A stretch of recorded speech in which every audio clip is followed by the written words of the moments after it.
Muy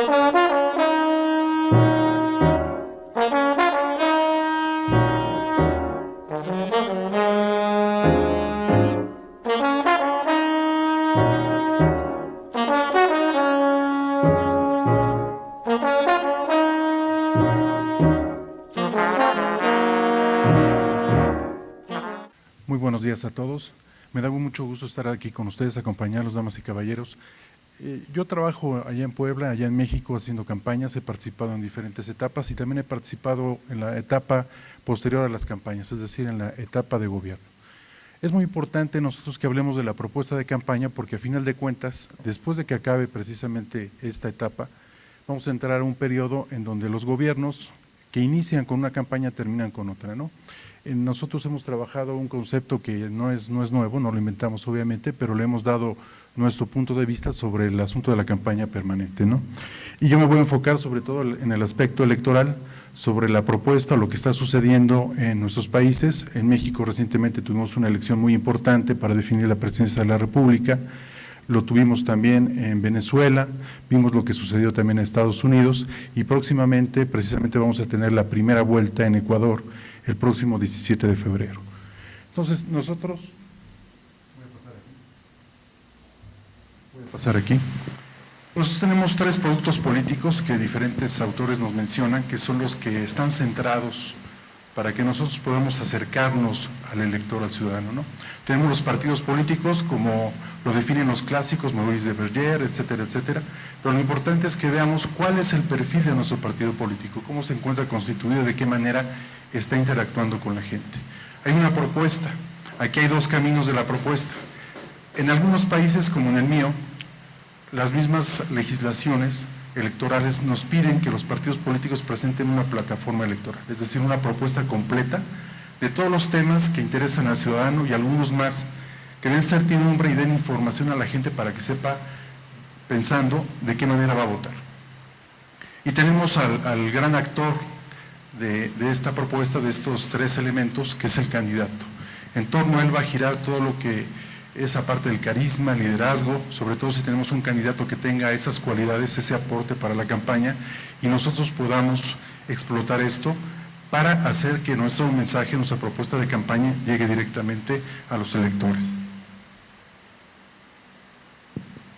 Esta triada o estos tres elementos deben de estar circunscritos a una estrategia general de campaña que denominamos un eje, que a final de cuentas los tres sincronizados nos van a dar una razón de voto, una lógica para que la gente pueda votar. Más adelante voy a entrar en una pequeña confrontación entre lo que es la razón y lo que es la pasión en el entorno electoral, ¿no? Pero dijéramos que es un principio de cómo se puede manejar eso.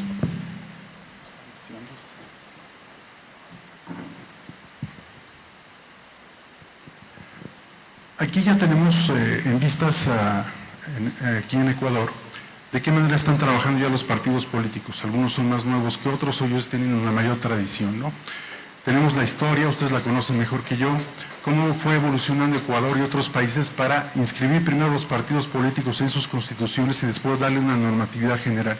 Es importante que ustedes lo conozcan para que la propuesta no contradiga los marcos legales del país y sobre todo para que ustedes aprovechen eso para visualizar de qué manera se está trabajando. Por ejemplo, veía yo en las noticias recientemente aquí en Ecuador que ya está la famosa guerra de vallas, ¿no? Todos los candidatos están ganando los mejores espacios, buscando que si está permitido o no.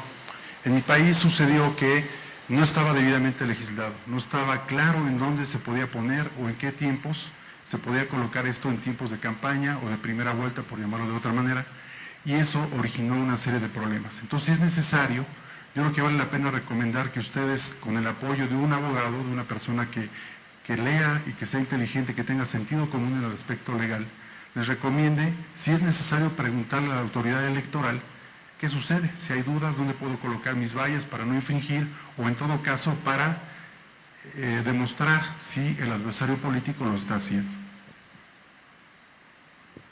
Aquí viene una serie de artículos de qué manera se está trabajando en Ecuador, así como en México se ha ido transformando el sistema de partidos. Aquí lo importante es que ustedes vean cómo va evolucionando eso y cómo la gente lo va asimilando. Por ejemplo, he visto que en Ecuador cada vez se incluye más a la mujer en los puestos de elección.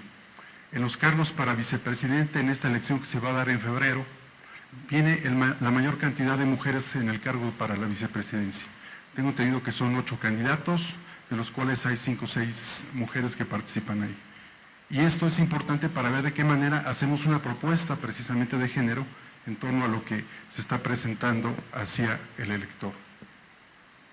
Entonces, en el partido debemos de ver cómo se está estructurando ese sistema, cuál es la posición ideológica de nuestro partido, cuáles son los temas que nos dan fortaleza y cuáles no, cuáles nos restan, cuáles son esos temas en donde la gente nos da credibilidad, daría ese voto y en donde la movilización de la que hablaba Sheila hace un momento va a ser más fácil de concretar, ¿no? Habrá menos simulación, menos gente que rellene ahí las encuestas mal y habrá jóvenes convencidos que fácilmente entenderán la propuesta y convencerán a más electores.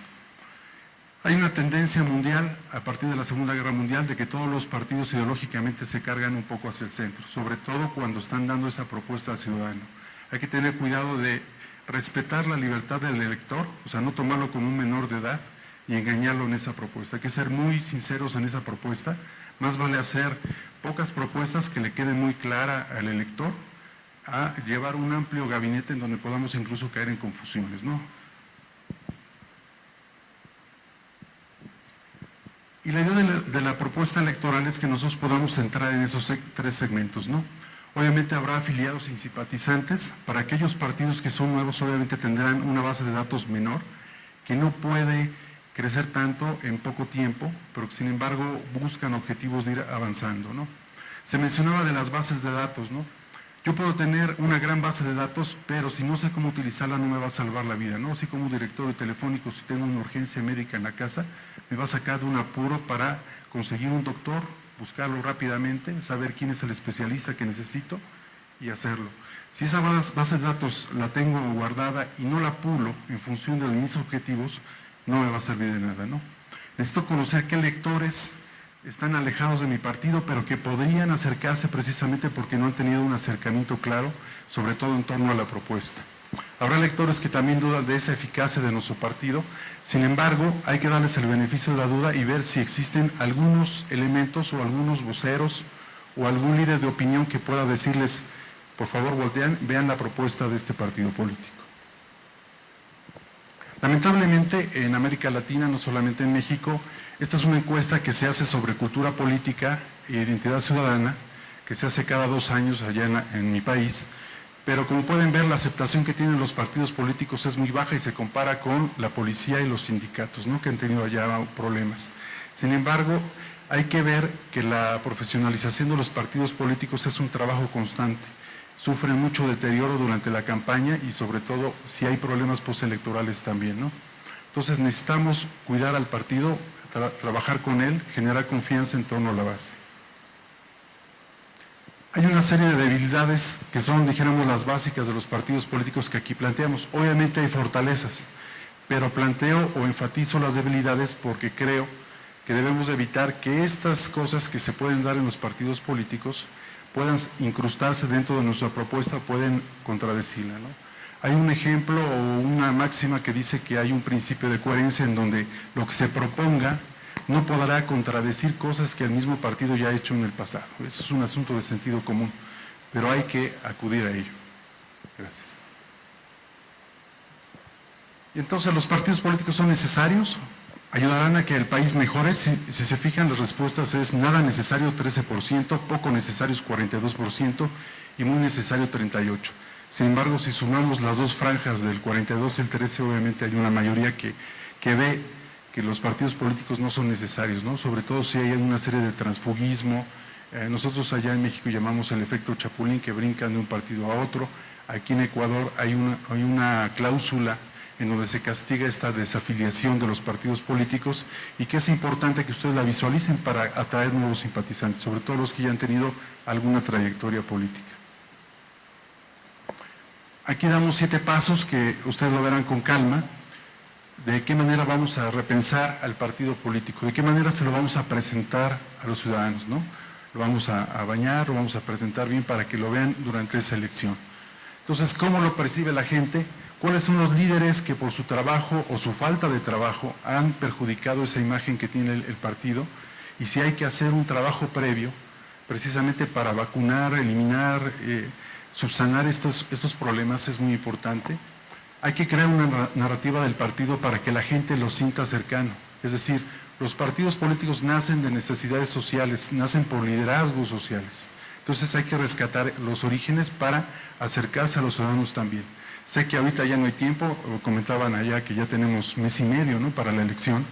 Entonces lo que hay que hacer, yo creo que directamente es evaluar dónde se encuentra precisamente el porcentaje ganador de los electores. Ahorita vamos a ver eso. La imagen simbólica que tiene el partido político. Hay imágenes que son muy claras y que están ligadas a los partidos políticos y que son representaciones mentales que se dan en el elector y que son negativas. ¿De qué manera podemos subsanarlas y dejarlas atrás? Creando nuevas imágenes, pero que sean positivas y crear ese asunto, ¿no? Buscar la definición de targets, ahorita lo voy a tocar también, pero el votante va evolucionando conforme va pasando las cosas. Tengo entendido que el número de la representación que se tiene en Ecuador crece a 137, no sé si alguien me pueda corregir, pero ha ido creciendo la representación que se tiene que dar en función del aumento de la población que está en edad de votar. Debemos de buscar que esos electores que sean persuadibles son los que tenemos que buscar, hay que crear una gran bolsa. Y esa base de datos que decíamos hace un momento es a donde hay que ubicarlos solamente ellos. ¿Cuál va a ser la propuesta específica para ellos? Cuando se dan segundas vueltas, eso es vital para poder ganar. Los canales de comunicación son importantes porque si no hay una comunicación clara y el entorno, el contexto no nos ayuda, nosotros vamos a tener problemas para enfrentar cuál es el mensaje que la gente quiere que recibamos. ¿Va a llegar distorsionado o simplemente no va a llegar con el énfasis o con la contundencia que nosotros estamos buscando? Debemos de adecuar la estructura interna del partido a las circunstancias actuales, sobre todo en campaña, hacer un equipo eficiente, pequeño, para que trabaje en función de la comunicación. Hay que recordar que el marketing político surge precisamente por los medios de comunicación masivos, que no es el caso de nuestros países, al de Estados Unidos y otros, pero debemos de ver de qué manera la gente se entera de los acontecimientos políticos, qué periódico consulta, cuáles son los canales que ve, y de esa manera entender cómo la gente se está informando y escoge esa información útil y buscar estar en esos segmentos, en esos espacios de la publicidad o de los medios de comunicación.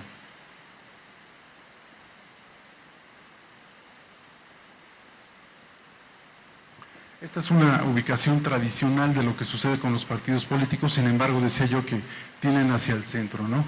Y esa es una autodefinición que los mismos partidos históricamente se van dando.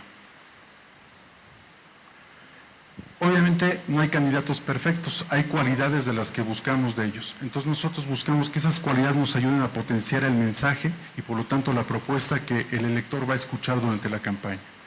Una es el carácter, es decir, que tenga firmeza para actuar y responder en ese sentido.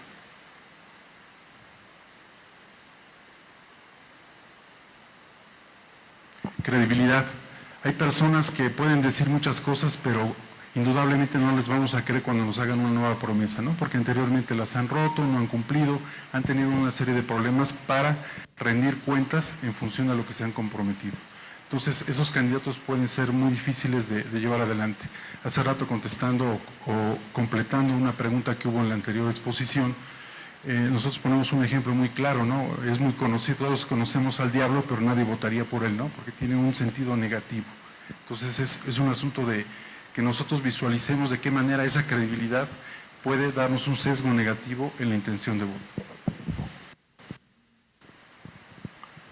Debe de ser un candidato dinámico, activo, obviamente tenemos poco tiempo. Tiene que tener liderazgo y carisma. Ahí tenemos una definición clásica, sobre todo enfocada a la dominación y poder. Y esta es otra definición de Dick Morris, en donde aquí lo importante del mensaje es de qué manera lo construimos para envolver esa propuesta que le va a llegar al electorado. Esta es la papeleta que los ecuatorianos van a ver el 17 de febrero. Les decía yo que tenemos en las vicepresidencias a mayor número de mujeres que están participando en un afán de equidad de género. y de esa manera es como está constituida, ¿no? Tenemos las listas, cómo están constituidos. Indudablemente habrá una segunda vuelta. He estado leyendo algunas encuestas, me parece que hay algunas que están un poco más cargadas, etcétera, pero yo creo que hasta ahorita pareciera que hay una tendencia ya clara, ¿no? Sin embargo, no todo está dicho, y ahorita vamos a ver algunos de los temas. Nosotros debemos entender las necesidades y expectativas de la gente. Las necesidades las podemos explicar como el asunto más básico. Necesitamos respirar, comer, nosotros necesitamos cubrir esas necesidades básicas que incluso los podemos nosotros estudiar en una forma elemental en la famosa pirámide de Maslow, ¿no?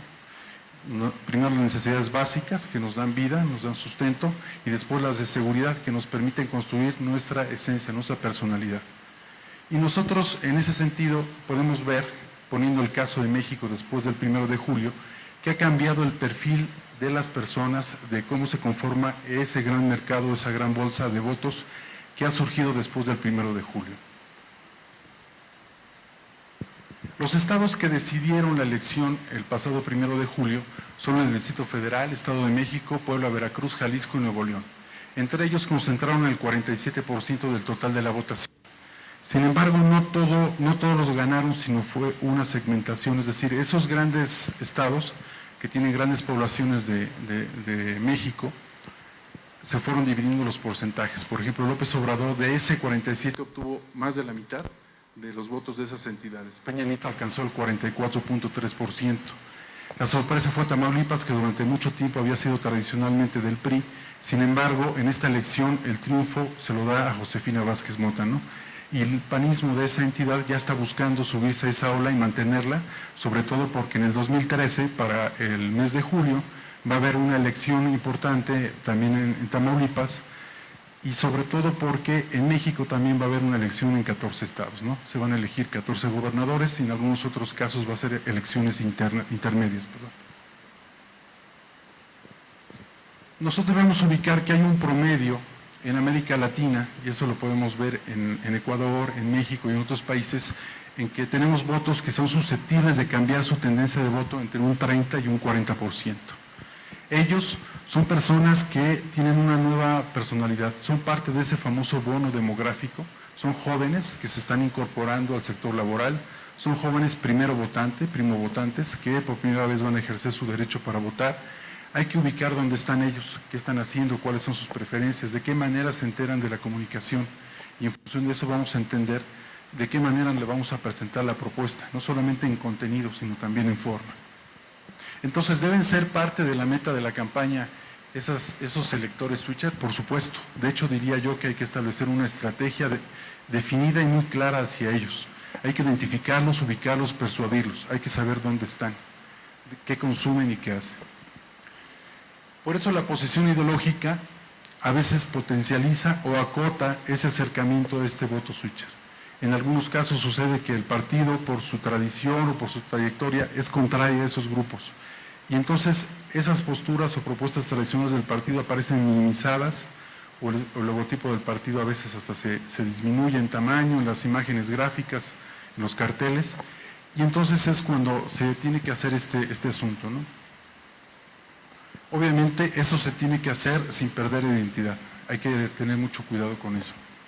La distribución de fuerzas electorales en cada entidad o escenario tiene diferentes relaciones con el electorado. Debemos hacer un análisis electoral claro. ¿De dónde venimos? ¿Qué participación ha tenido el partido político? ¿Hay expectativas de ganar? ¿O vamos a posicionar un candidato joven para la siguiente elección, para darle autoridad moral? Porque muchas veces por el afán de ganar en esta elección y construir rápidamente una percepción ciudadana importante con intención de voto, podemos echar a perder un buen cuadro de un partido político que podría contender muy claramente en un cambio incluso generacional políticamente hablando, por acelerar, por adelantar los tiempos. Esa propuesta debe tener 3 características: debe ser creíble, legítima y que provoque o convoque a la participación. Eso queda muy claro. Creo que la propuesta en ese sentido, independientemente, decía yo, de la formal que tienen los partidos políticos en sus plataformas, estatutos y en todos sus documentos doctrinarios, deben de crear una propuesta que sea ciudadana, que busque precisamente ese elector switcher. En México tenemos un ejemplo claro en donde los partidos políticos a veces construyen con pies de arena y a veces cuando construyen, o cuando, mejor dicho, cuando redactan las propuestas, pueden llegar a cometer errores y decir o dar por supuestas algunas cosas, y es donde vienen los problemas, ¿no?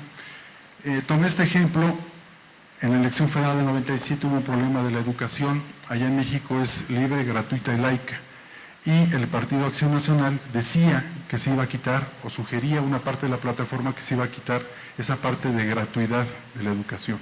Entonces, solamente con ese tema, el Partido Acción Nacional tuvo que estar aclarando, contestando durante más de 15 días, y eso le quitó tiempo para difundir su mensaje central de campaña, y ese es un problema. Y también lo menciono porque en Ecuador hubo, si mal no recuerdo, el año pasado o hace dos, un asunto también parecido en el asunto de textos, ¿no? Hubo una polémica que si se quitaban o no, el presupuesto, etcétera.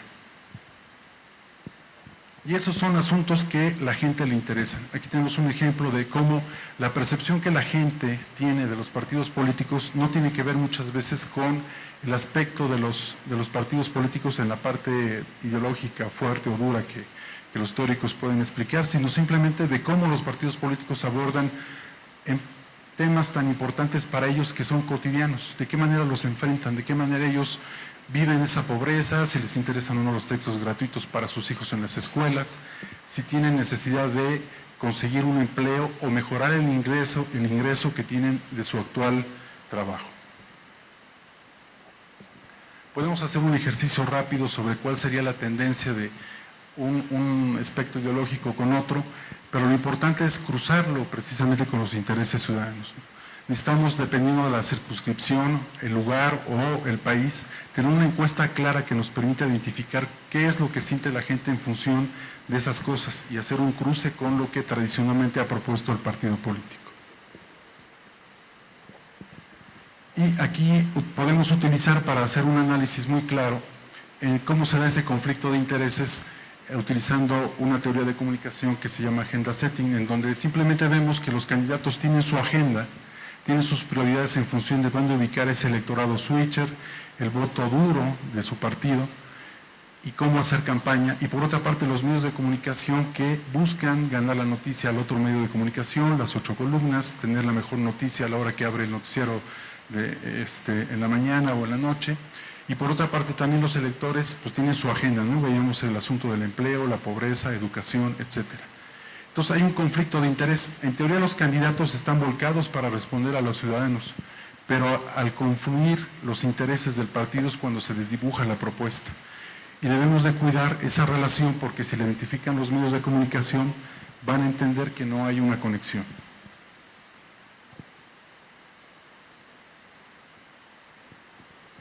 En todo este contexto, los electores se van formando una percepción social, una representación mental en torno a todo esto. Nosotros la podemos clasificar así o de otras maneras. Sin embargo, el elector promedio de nuestros países, de Ecuador, de México, simplemente tiene una visión de lo que dicen o lo que ha pasado en función de esos temas, ¿no? De cómo su vida diaria se ha ido solucionando o ha ido perdiendo calidad. Entonces nosotros debemos de buscar las representaciones que ellos tienen en la mente y en mercadotecnia podemos hablar de la propuesta única de ventas, que es un término que se trae precisamente de la mercadotecnia comercial hacia la mercadotecnia política y nosotros buscamos que nuestro candidato, nuestro partido y lo que habíamos visto de la propuesta tengan una cualidad que tenga una ventaja competitiva en función de lo que nosotros podamos presentar al elector. Esa ventaja competitiva puede ser el candidato en función de su capacidad para poder ser buen orador o a lo mejor es el bagaje que tiene nuestro partido político para representar los intereses sociales. O tenemos en este caso una propuesta que por la coyuntura electoral puede ser muy importante, ¿no? Podemos hablar de derechos humanos, etcétera. Tenemos nuevas tendencias que están abordando de qué manera entender la forma en que el elector está pensando y reaccionando a todo este asunto, ¿no? a todo el aspecto político y sobre todo electoral. En 1994 se derrumbaron dos mitos que tienen que ver algunos sobre todo con la cultura occidental, desde Platón hasta Immanuel Kant, que relacionan y condicionan a la razón y la emoción, de las que le había hablado hace un momento. Primero decían que estaban separados, es decir, nosotros casi éramos dos personas, ¿no? Una que racionalmente actuaba y otra que actuaba en base a la pasión, a los sentimientos, ¿no? Obviamente tenemos una mezcla de ambos. Y la otra es que la razón es superior a la emoción.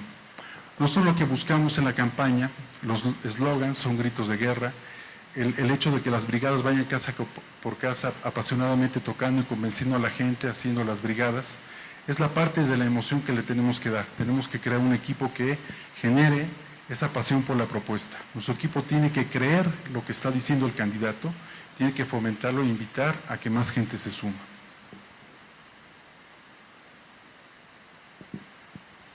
En ese sentido, los electores ya han visto una gran cantidad de promesas rotas, adoptan una postura, a veces suspicaz, a veces no, y contestando un poco una inquietud, los electores cada vez esconden más su postura, es decir, hay un síndrome que tiene que ver con una teoría de comunicación ya comprobada, que es la espiral del silencio, en donde la gente, para no ser excluida de su ámbito social o político, electoral, simplemente no manifiesta lo que está pensando y después actúa de manera contraria, ¿no?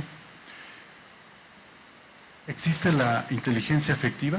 ¿De qué manera nosotros podemos racionalmente presentar esa propuesta y jalar, sobre todo que haga clic en la parte afectiva y poder amarrar ese votante?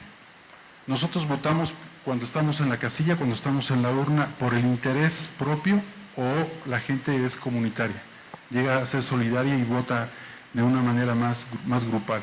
Son las cosas que debemos de identificar para poder elaborar esa propuesta. Y hay técnicas que están yendo más allá y algunas son un tanto de lo que podríamos pensar de ciencia ficción, en donde simplemente se le presentan a las personas en un grupo de enfoque, que ustedes ya conocerán cómo funciona, en donde se reúne un panel de personas de un grupo objetivo, una población objetivo. Les enseñamos una serie de, ya sea gráficos, audios, videos, etcétera, y nos van platicando qué sienten, si hay conexión o no con esas imágenes.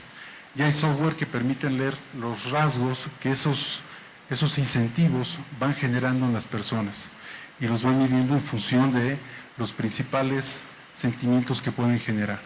Y entonces podemos ver de qué manera paisajes o imágenes de candidatos o de productos o de otras cosas se pueden relacionar con la reacción de las personas en su rostro, si están mintiendo, si están declarando bien, si se alacen el cabello, si tienen alguna reacción nerviosa en función de lo que se les está presentando. Entonces, esto combinado con una persona que lleve adecuadamente un grupo de enfoque, puede tener una vinculación muy clara para nosotros entender qué está sucediendo con el elector, ¿no?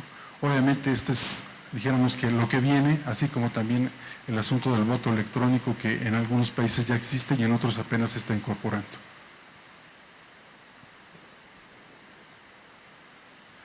Nosotros tenemos la obligación de innovar, pero no se trata de innovar con cosas que generen mayores riesgos y que incluso puedan poner en entredicho la reputación de lo que estamos haciendo. Es importante que trabajemos nosotros con nuestras bases de datos, nuestros militantes, y siempre generar un orgullo que pueda ser multiplicador en función de esa propuesta que ideológica y sobre todo en función de la razón y la emoción que podamos construir en torno a ese mensaje, nos permita crear dividendos para lograr convencer a los electores switcher y sobre todo mantener a aquellos que ya son una opción política para nuestro partido político. Es mi intervención. Muchas gracias.